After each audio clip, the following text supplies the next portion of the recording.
CoreCast. It's been a little bit of a while, but we're back and we're excited to be back. And we've got a special treat for you today. Today we have with us Carey, the founder and director of Ironclad. Jeremy, thanks so much for being here. Hey, happy to be here, man. Thanks for having me. How's everything going in your neck of the woods?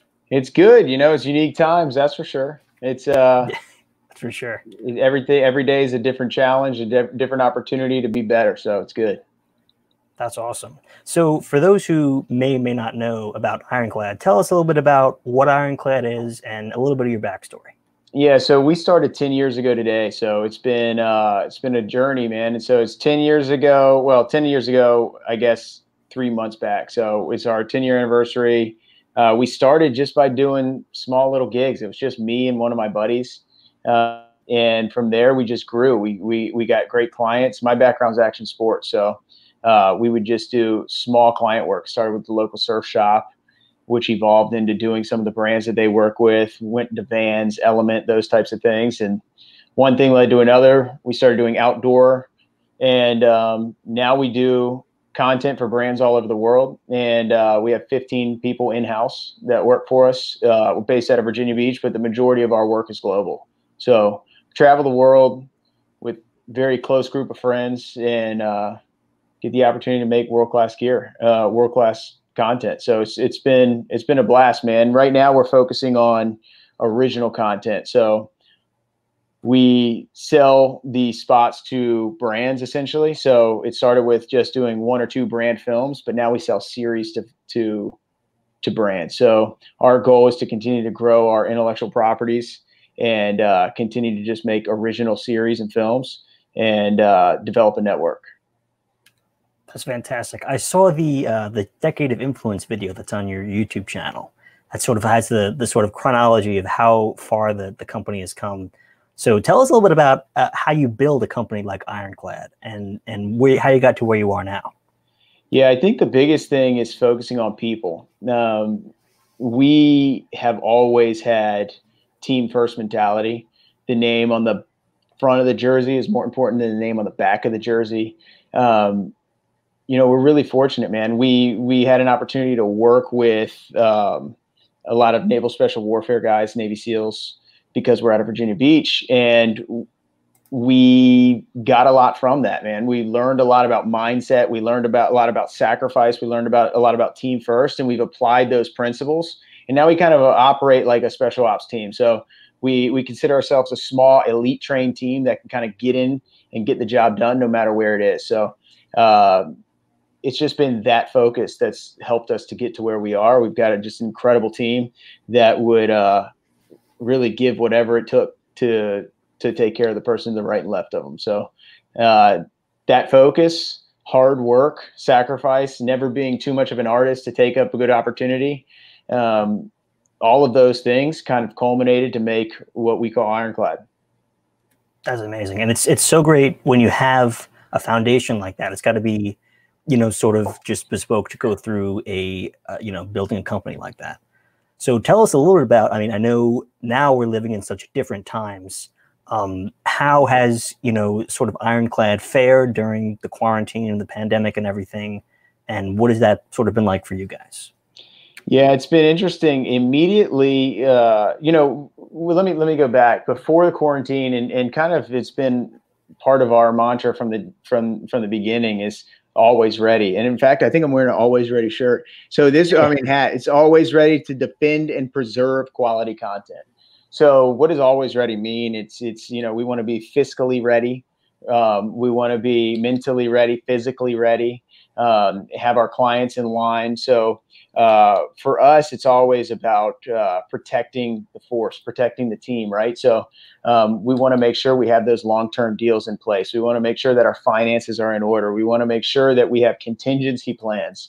So when COVID happened, it wasn't like scramble to close deals, scramble to collect money, scramble to do these things. We already had our provisions in line, right? So what we looked at was where are opportunities to grow other parts of our business, and how can we adapt the ones that we already have in line. So for us out of the gate, it was continue to make sure that we fortify our provisions, which means make sure our clients are taken care of, our long-term deals are still set, and really figure out a go forward strategy for them. And then how can we start building the other portions of the brand? How can we start building the other portions of the company? And at that time is when we started focusing more on original content. And you'll be seeing more of this come out. But we wanted to take advantage of that time when the world stood still and a lot of people were contracting. Our goal was to expand and to just take as much momentum as possible. That's fantastic. Can you tell us a little bit, give a little teaser about what's to come, about those projects you're working on? Yeah, man. I mean, right now we're working on building out the network in full. So we've been really, really fortunate just to have so much trust from the brands we work with, and it's really helped us find a really awesome style of telling stories. We've been able to work with some incredible partners and some incredible talent, and it's we know there's a lot of content out there. We know people are addicted to content. We figure if people are addicted to it, it's the number one drug. We better make the multivitamin. So our goal is to make quality content and things that have purpose to it. So right now we're working on a few series and some other things that have purpose, that are thought provoking. Our mission statement is defending freedom through content.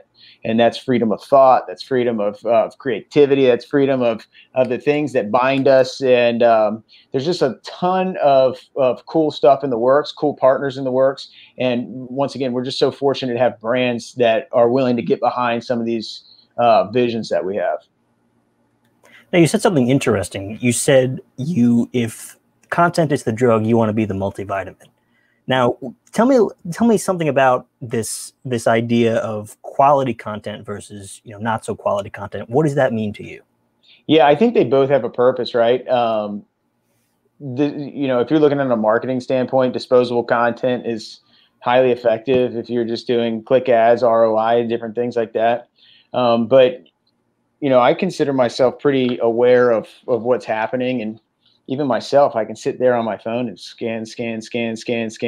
Next thing I know, 30 minutes, 40 minutes went by. We are pumping out so much content. We are absorbing so much content. I want the stuff that's going to stop you and make you think. It's going to challenge you. It's going to make you want to push yourself, whether it's as a filmmaker, whether it's as a viewer, whether it's as someone who's just absorbing this message. I think that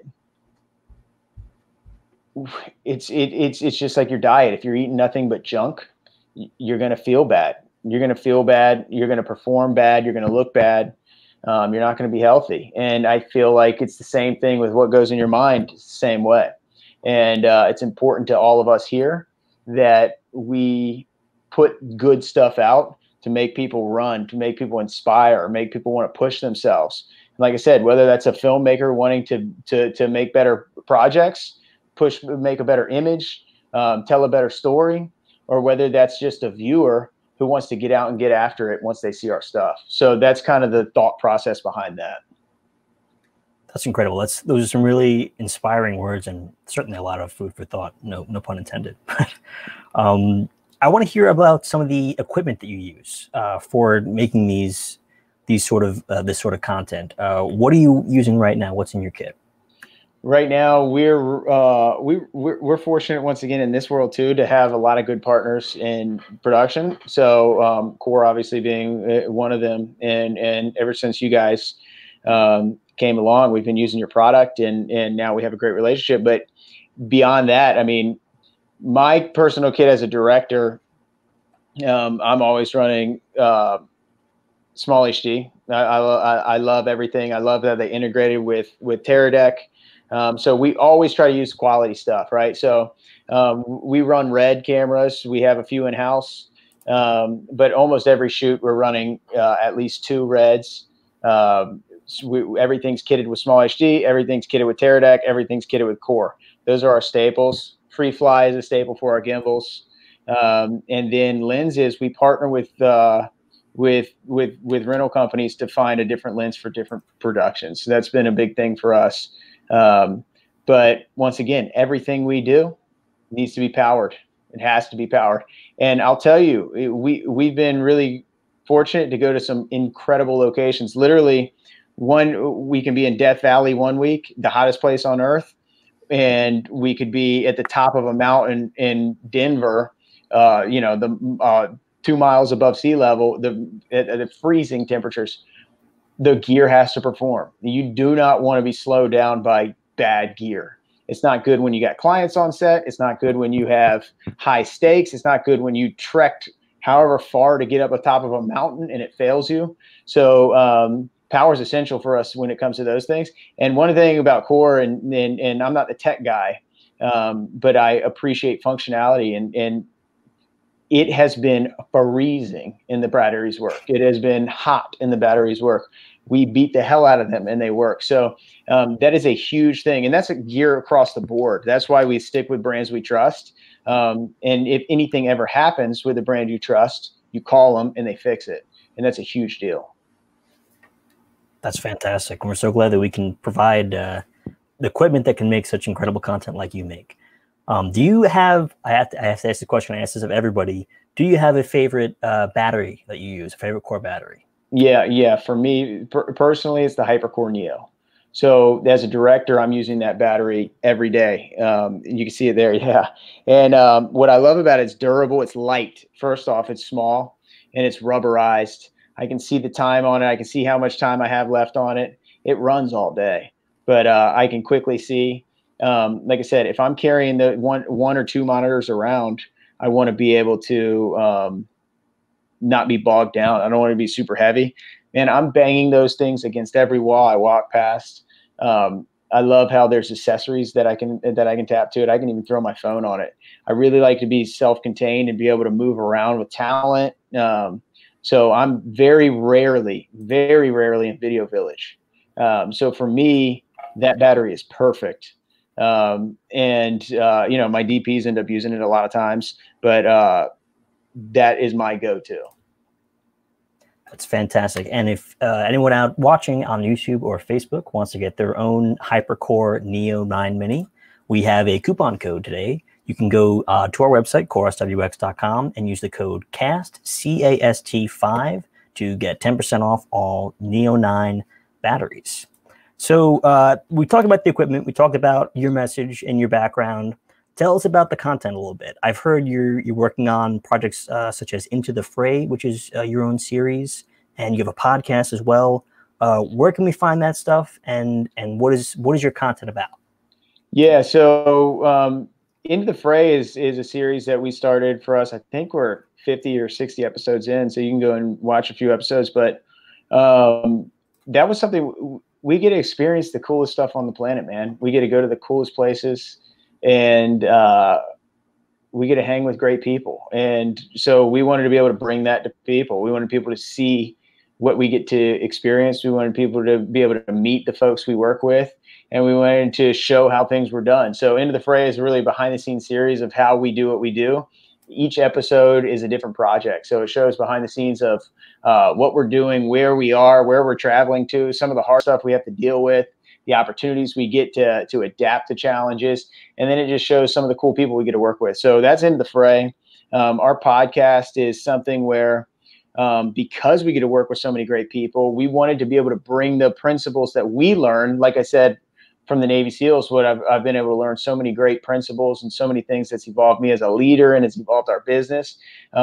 Basically, we bring those people to the world. We hear their story. We hear what makes them great. We hear what makes them tick.